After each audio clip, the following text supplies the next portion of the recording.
Reliance has invested over $150 billion, that is 12 lakh crores, in creating world-class assets and capacities across India in the last 10 years.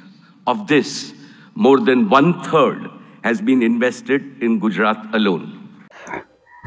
2024 জানুয়ারি মাসের 11, 12, 13 3 দিন Gujarat vibrant হয়ে গেল, মানে vibrant Gujarat. ঠিক আছে, 20 বছর ধরে চলছে। এটা হচ্ছে 10ম এডিশন, 10th এডিশন হচ্ছে, মানে প্রত্যেক বছর হয় না, মোরলেস 2 বছর গ্যাপে হয়, এটা আমি ধরে নিচ্ছি। আমি ভিডিওটা আজকে কেন করছি না, এটা করার কারণটাই হচ্ছে কিছু জিনিস আমাদের কাছে না খুব অজানা থেকে যাচ্ছে। মানে সত্যি কথা বলতে কি, আমাদের রাজ্যে বিশ্ববঙ্গ সম্মেলন হয় ঠিকই, ইনভেস্টমেন্টের একটা চেষ্টা চলছে, অনেক জায়গায় যাচ্ছেন, অনেক কিছু চেষ্টা করছেন অবভিয়াসলি, কিন্তু সামহাউ ইন্টারন্যাশনাল বিজনেসের পার্সপেক্টিভে জায়গাটা অতটা প্রেফারেবল নয়। হ্যাঁ, অবশ্যই এই যে ইনিশিয়েটিভটা নিয়েছেন আমি স্যালিউট করছি আমাদের সিএমকে, এবং এটা একটা পর্যায়ে গিয়ে না বাংলাতেও কিছু ইন্ডাস্ট্রিয়ালাইজেশন হবে, অবশ্যই হবে। আগের থেকে বেড়েছে, এমপ্লয়মেন্টের হারও বেড়েছে। ওয়েস্ট বেঙ্গলে এখন অ্যাভারেজ স্যালারি সব রাজ্যের থেকে বেশি রয়েছে। মানুষের জীবনযাত্রার মান পাল্টেছে, বলে লাভ নেই, যত দিন যাচ্ছে সবারই জীবনযাত্রার মান পাল্টাচ্ছে। দেখুন, দেশের যদি জীবনযাত্রার মান বাড়ে তাহলে অবভিয়াসলি রাজ্যেরও বাড়বে, এটা খুব স্বাভাবিক। এবার এখানে কিছু তুল্যমূল্য বিচার হতে পারে, কিন্তু আমাদের ওয়েস্ট বেঙ্গল গভর্নমেন্ট 2011 সালে আসার পর যে ইনিশিয়েটিভটা নিয়েছে, নো ডাউট ভালো ইনিশিয়েটিভ, আমি এটা অ্যাপ্রিসিয়েট করছি যে ম্যাডাম আমাদের সত্যি মানে করছেন, চেষ্টা করছেন, এবং কাজ হচ্ছে। আইটি সেক্টরে যথেষ্ট ভালো এখন ডেভেলপমেন্ট হচ্ছে। কে কি করেছে, কারা শুরু করেছে সেটা মানছি, সেটা আলাদা বিষয়, কিন্তু বর্তমানে ওয়েস্ট বেঙ্গলে ইনফরমেশন টেকনোলজির ভালো ইমপ্রুভমেন্ট হচ্ছে। আমি আসছি গুজরাট ভাইব্রেন্ট নিয়ে। গুজরাট ভাইব্রেন্ট কেন?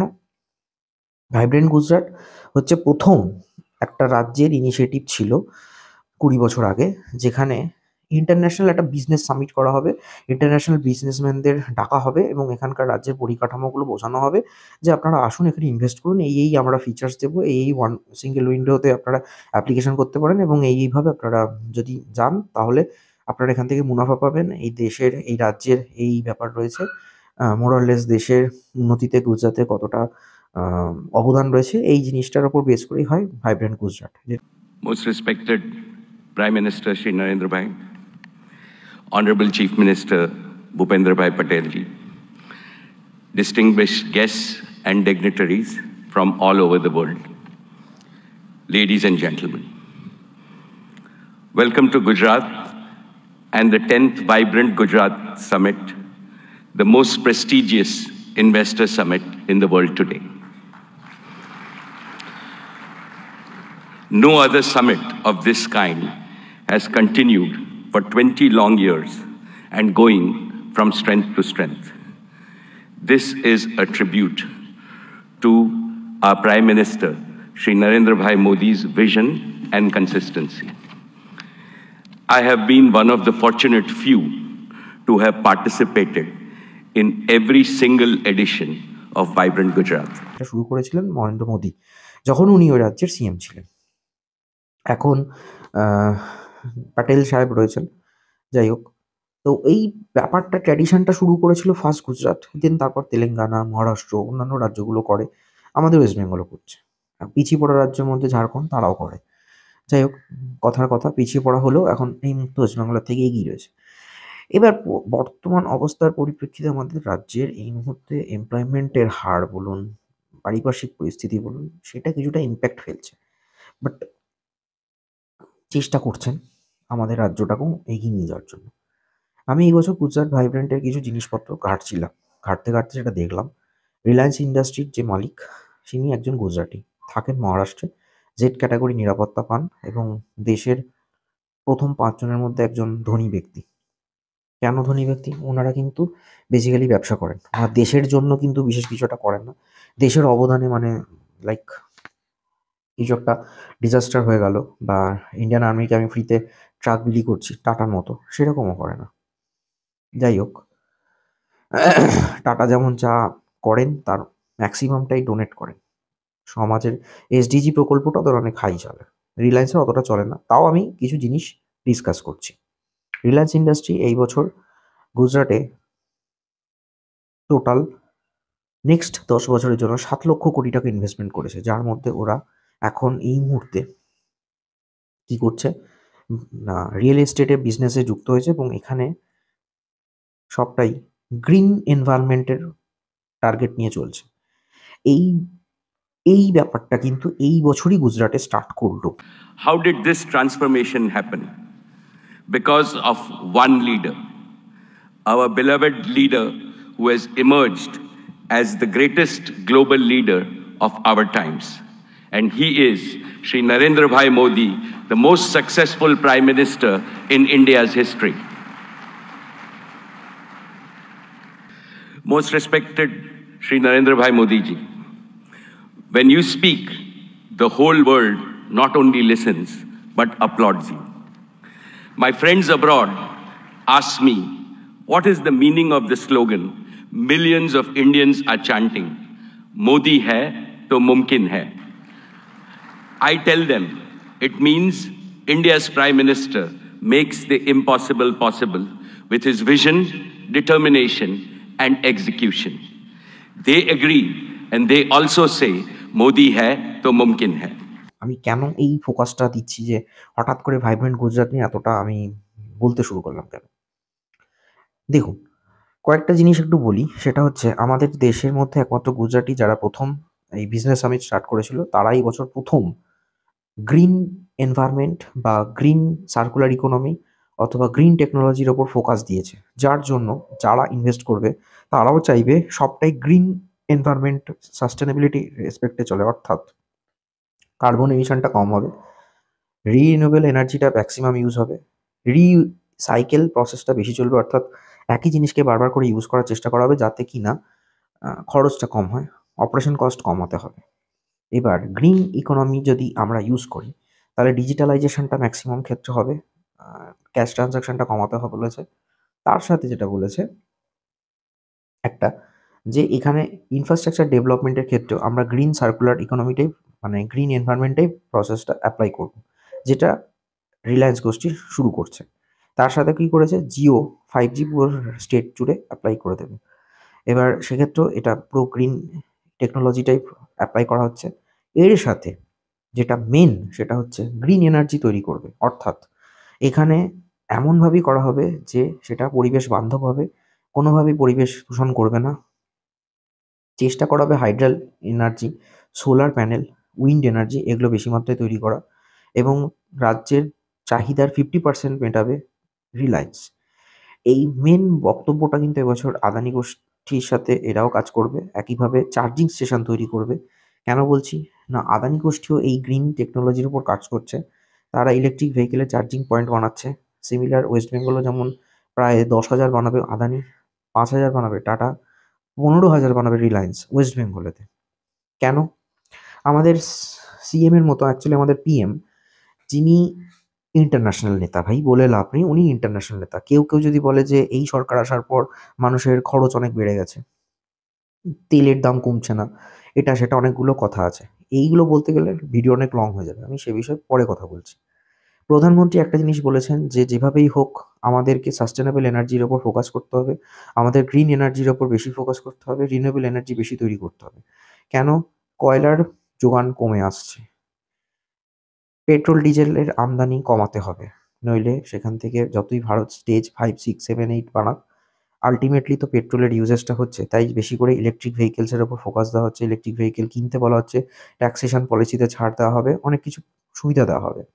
তার দাম অনেক বেশি, সেই দামটা কমানোর জন্য ব্যাটারির ওপর বেশি করে রিসার্চ ডেভেলপমেন্ট করতে বলা হয়েছে। লিথিয়াম আয়ন ব্যাটারি পরিবেশ বান্ধব নয়, তার যে লেড পার্টিকেলটা পরিবেশে বেরিয়ে যায়, তাই লিথিয়াম আয়নের পরিবর্তে অন্য কিছু তৈরি করতে বলা হয়েছে, যেটাতে ব্যাটারি সেলে ইউজ করা হবে। এই সব কিছু নিয়েই মেন ফোকাসটা রাখা হয়েছে 2045-এর মধ্যে দেশে ট্রাক বাদে, পণ্যজাত ট্রাক বাদে কোনো কিছুই আর পেট্রোল ডিজেলে গাড়ি চলবে না, সবটাই ইলেকট্রিসিটিতে চালাতে হবে।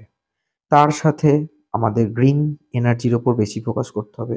ডোমেস্টিক কনজাম্পশনের ক্ষেত্রে বাড়িতে বাড়িতে সোলার প্যানেল লাগানোর একটা ইনিশিয়েটিভ গুজরাটে স্টার্ট হচ্ছে এই বছর থেকে। একটা সময় পর দেখা যাবে আমাদের বাড়িতেও হয়তো 50% আমাদের সোলার প্যানেল দিয়ে চালাতে হবে। এরকম দিন আসতে চলেছে। এই ইনিশিয়েটিভটা একটা সময় নেওয়ারই ছিল। ইউকে গভর্নমেন্ট 2035-এর পর সেখানে পার্সোনাল ডোমেস্টিক পারপাসে কোনো ফোর হুইলার গাড়ি except of truck, bus included, কোনো গাড়ি আর পেট্রোল ডিজেলকে রেজিস্ট্রেশন করতে দেবে না। সেটা আমাদের দেশে 2045 কি 40 ধার্য করা হয়েছে। এই হচ্ছে নিয়ম। গ্যাস চালিত গাড়ি, ন্যাচারাল গ্যাস অথবা মিথেন গ্যাস এর ওপর বেশি প্রোডাকশন কিভাবে করা যায় সেখানে দেখা হচ্ছে। আখ থেকে কি করে পেট্রোল বানানো যায় সেই দিকে দেখা হচ্ছে। এই হচ্ছে প্রধানমন্ত্রীর ভাবনা চিন্তা। এই ভাবনা চিন্তাগুলোকে বাস্তবায়িত করতে গেলে সরকারের যে ইনিশিয়েটিভ নেওয়ার কথা তার জন্য ফান্ডিং দরকার। সেই ফান্ডিংটা করতে গেলে আমাদের মেন রিসোর্স হচ্ছে কিন্তু তেল। তেল থেকে ভারত সরকার বেশি ট্যাক্স তোলে। সেটাকে তো চালাতে হবে, নাহলে দেশের পরিকাঠামো ব্যবস্থা ভেঙে পড়বে। অর্থনীতিকে বাঁচিয়ে রাখতে গেলে তেলের দাম কমালে চলবে না, যেটা বাংলাদেশ সরকার শ্রীলঙ্কা করেছিল, কমাতে গিয়ে অর্থনীতি ভেঙে পড়েছে। সেটা করলে চলবে না। আমাদের দেশের অর্থনীতি এখনো অনেক স্ট্রং পজিশনে আছে। 2045-এর মধ্যে এটাকে 5th ডেভেলপড কান্ট্রিতে নিয়ে যেতে চান। এই ভাবনা চিন্তা আমাদের প্রধানমন্ত্রী রাখছেন। তো তার ভাবনা চিন্তাটা অনেক সুদূর প্রসারী। আমরা হয়তো অনেক ভাবছি যে এটা হচ্ছে না কেন, ওটা হচ্ছে না কেন, কমছে না কেন, সেটা হচ্ছে না। জীবনযাত্রার কিন্তু মানুষের ইকোনমি আর্নিংটাও বেড়েছে, কিন্তু পার ক্যাপিটা ইনকামটাও বাড়ছে আগের থেকে। তাই এই বছর আমি ভাইব্রেন্ট গুজরাট থেকে একটা জিনিসই জানতে পারলাম যে নেক্সট 10 বছরে ভাইব্রেন্ট গুজরাট মডেলকে ফলো করে প্রত্যেকটা স্টেটই green energy, green technology, green সাস্টেনেবিলিটির উপর আরো বেশি মাত্রায় ফোকাস করবে। Honorable Chief Minister Shri Bhupendra Bhai Patel ji, today I would like to make 5 commitments to the people of Gujarat. First, Reliance will continue to play a leading role in Gujarat's growth story with significant investments in the next 10 years. Specifically, Reliance will contribute to making Gujarat a global leader in green growth. We will help Gujarat target to meet half of its energy need through renewable energy by the year 2030. For this, we have started building the Dhirubhai Ambani Green Energy Giga Complex over 5,000 acres in Jamnagar. This will generate a large number of green jobs and enable production of green products and materials, and will make Gujarat a leading exporter of green products. And we are ready to commission this in the second half of 2024 itself.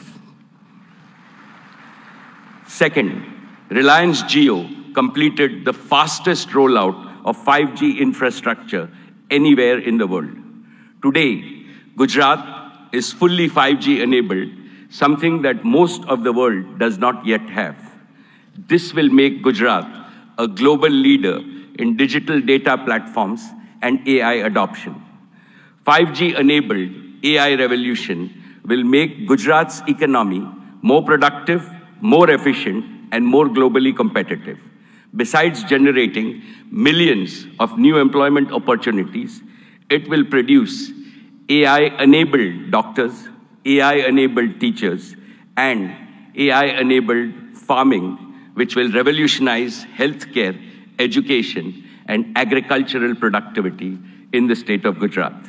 This will benefit every Gujarati in urban as well as rural areas, since to my mind, AI also means an all-inclusive growth. Third, Reliance Retail will further accelerate its mission to bring quality products to consumers and simultaneously empower lakhs of kisans and small merchants. Our retail business improves the quality of life of all households of Gujarat with better products and services.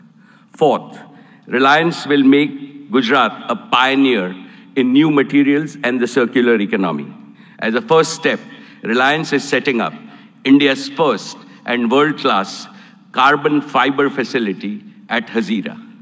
And finally, fifth, Prime Minister Modi ji has announced that India will bid for 2036 Olympics. In preparation for that, Reliance and Reliance Foundation will join forces with several other partners in Gujarat to improve education, sports, and skills infrastructure, that will nurture the champions of tomorrow in various Olympic sports. Most respected Prime Minister Narendra Bhai Modi ji, before I conclude, permit me to articulate a conviction that resides in the heart of everyone in this hall and most Indians. As Chief Minister of Gujarat, you used to say, Bharat ke vikas ke liye Gujarat ka vikas. And that is how you made Gujarat India's growth engine. Now, as Prime Minister of India, your mission is दुनिया के विकास के लिए भारत का विकास. You are working on the mantra of global good and make India the world's growth engine. The story of your journey from Gujarat to the global stage in just 2 decades is nothing short of a modern epic. Today, and in today's India, is the best time for young people to enter the economy, to innovate, and to provide ease of living and ease of earning to hundreds of millions of people. The coming generations will indeed be thankful to Prime Minister Modi for being both a nationalist and an internationalist. You have laid a solid foundation for Viksit Bharat, India as a fully developed nation in Amrit Kal. No power on earth can stop India from becoming a $35 trillion economy by 2047. And as I see, Gujarat alone will become a $3 trillion economy. Therefore, I am confident, every Gujarati is confident, and every Indian is confident that the Modi era will take India to new summits of prosperity, progress, and glory. Thank you very much, sir. Jai Gujarat, Jai Jai Garvi Gujarat, Jai Hind. এবং তার আরও বেশি করে এই দিকেই green circular ইকোনমিটা apply করে কি করে পরিবেশ বান্ধব সমাজ বানানো যায় সেই দিকেই ফোকাস দেবে। ভিডিওটা কার কেমন লাগলো অবশ্যই জানাবেন। অনেক লং ভিডিও বলে ফেলেছি, আরও অনেক কিছু বলার ছিল, সেটা আমি পরের পার্টে আনবো। সো চ্যানেলটা ভালো লাগলে অবশ্যই সাবস্ক্রাইব করুন, ভিডিওটা শেয়ার করুন। দেখতে থাকুন বং স্টোরিজ।